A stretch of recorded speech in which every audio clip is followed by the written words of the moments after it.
He thought that the world was out to get him. He was pretty paranoid. And, Perry Smith tried the hypnotism thing too. And also, Perry Smith, because of an injury in his youth, had bouts of shivering and amnesia, exactly like Sirhan did after he was arrested. In other words, it's my strong belief. Well, I'm absolutely convinced that he was feigning, and he started the hypnotism of. He'd had experience of it.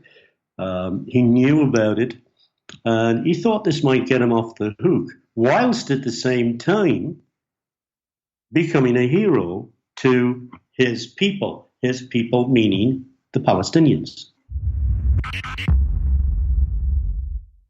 Hey everyone, Scott here. We're going to take a very short break for a word from our sponsors.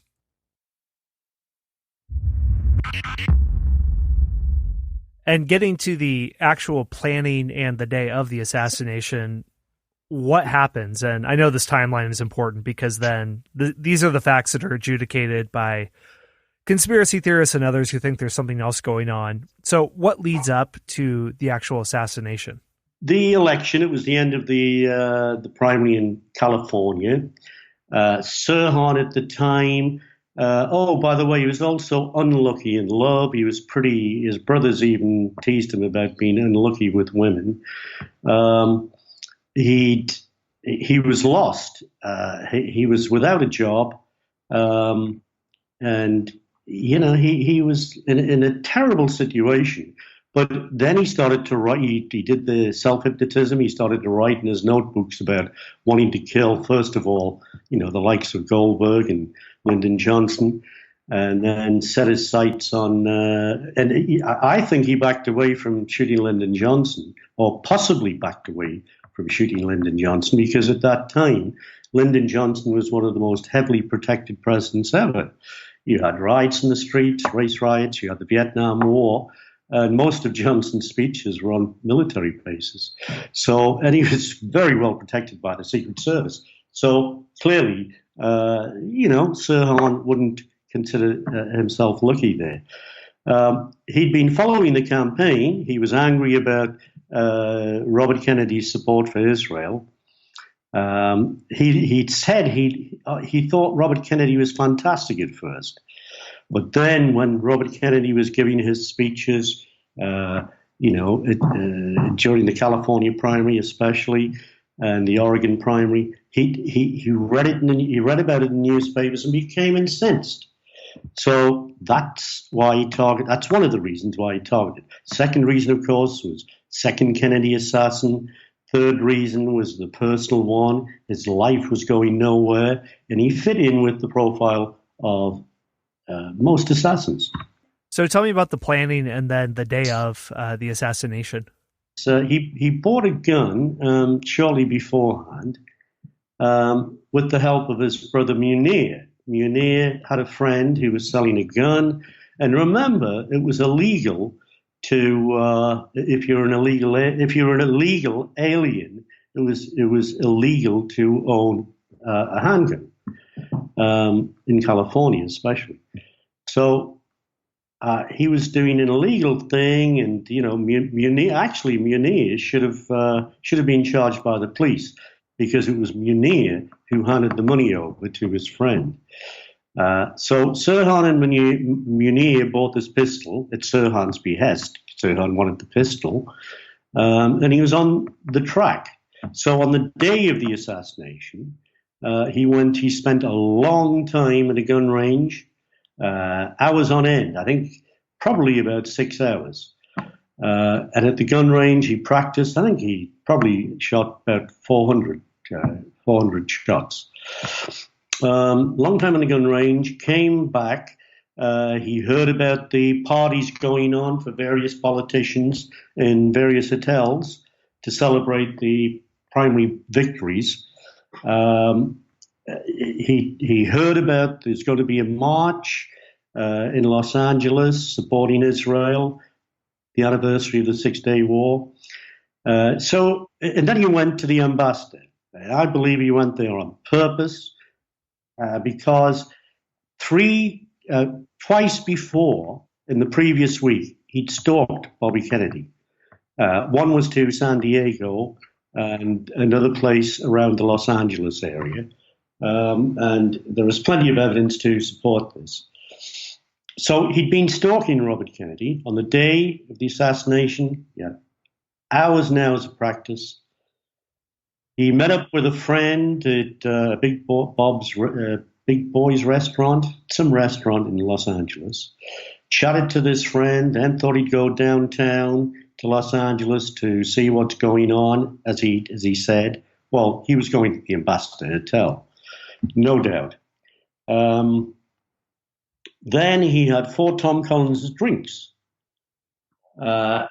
He wasn't a great drinker, and by his own estimate, he had 4, which made him rather drunk.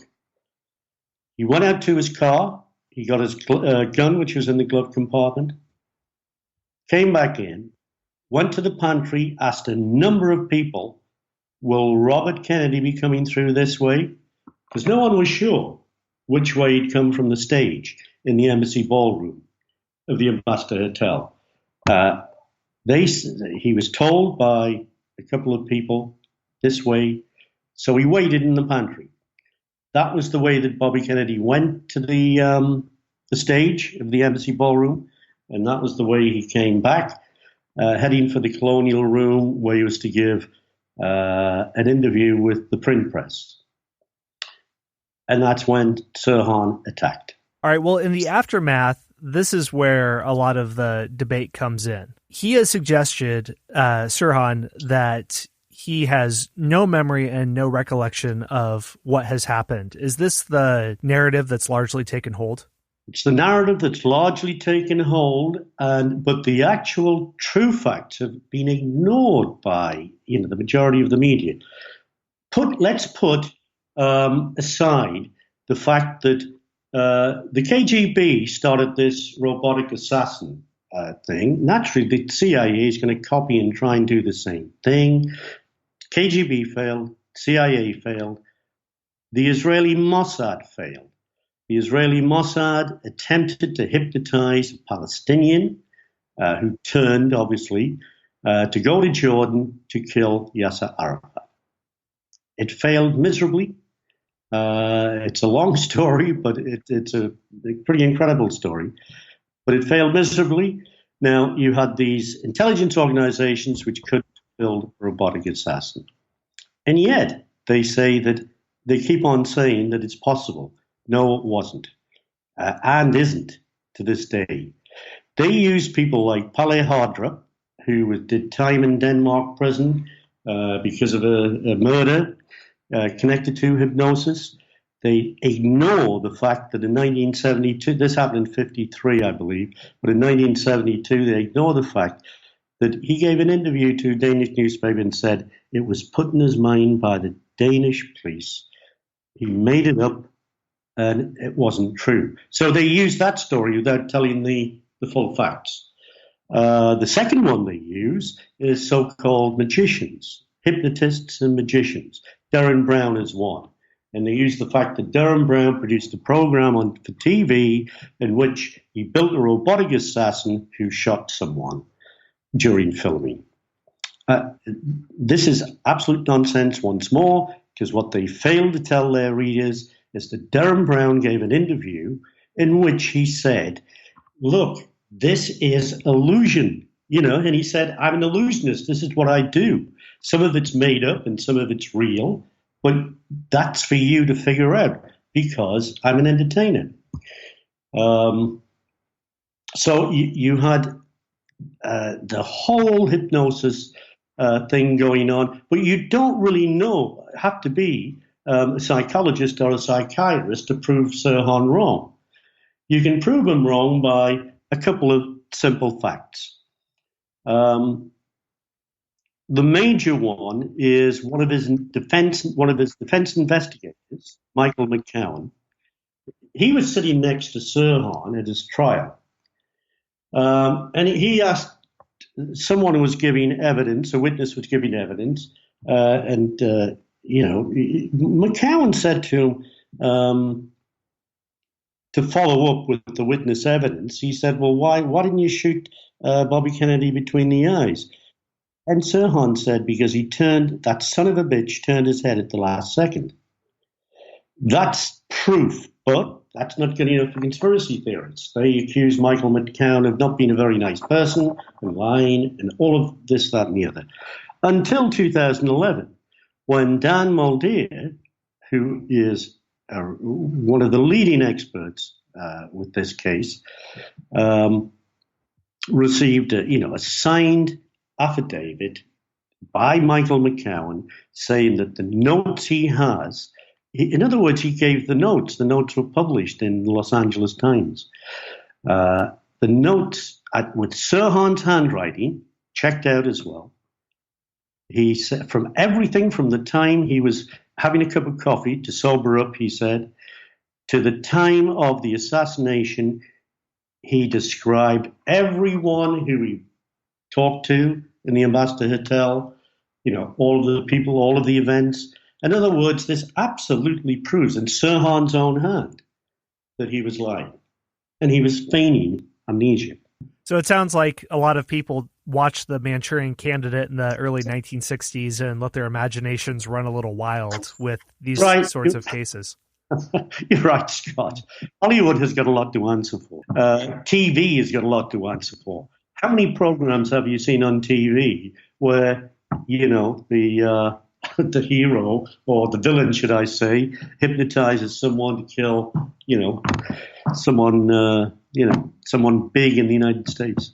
Well, I'm curious about why certain conspiracy theories take on a life of their own when others don't, because from what I understand, a conspiracy theory is believed by many people if it serves a purpose. So the Protocols of the Elders of Zion serves the purpose of legitimizing anti-Semitism. If you truly believe that the Jews have a plot to control the world, then if you're anti-Semitic, then that gives some sort of validation to that. So that's what purpose that serves. For this conspiracy theory, which seems pretty far-reaching, I think Robert Kennedy's son says that it was true. So what does it serve to think that Sirhan was a Manchurian candidate or a sleeper agent or hypnotized? What did they believe is actually behind this, and what larger narrative does this conspiracy theory serve? Well, first of all, making Sirhan a hypnotically controlled assassin takes him off the hook. Making him a CIA hypnotically controlled assassin, is a political view as well. Because politically, the CIA has always been seen as a rogue agency made up of people on the right. So you have the politics there. The Robert Kennedy statement, Robert Kennedy Jr. statement, is astonishing, really, because he's been working with two conspiracists. One was Paul Schrade, who was a friend of Bobby Kennedy. He was in the crowd and was shot himself. He's 93-year-old now. He's convinced Sirhan's innocent. In fact, he told Sirhan that when he went to one of his parole hearings. The other one is Lisa Pease, who's just written a book called A Lie Too Big to Fail. And your listeners can read my book review on Washington Decoded. That's Max Holland's webzine. In which, it's practically, the title is a line every page. And I know it's exaggeration, but it's just incredible how she manipulates the evidence. If Robert Kennedy Jr. is working with Lisa Pease and Paul Schrade, then I'm convinced that they've led him down the garden path. Okay, so that's a general approach they're going for. It was some sort of CIA conspiracy to be able to eliminate Robert F. Kennedy. That's what they see it as. Yes, just like they do with the JFK assassination. The motive would be the CIA wanted to get rid of Kennedy because he failed the right-wing Cubans in taking back their country. He wanted to get American troops out of Vietnam. not true. This is all guesswork by a lot of people. You have some people who believe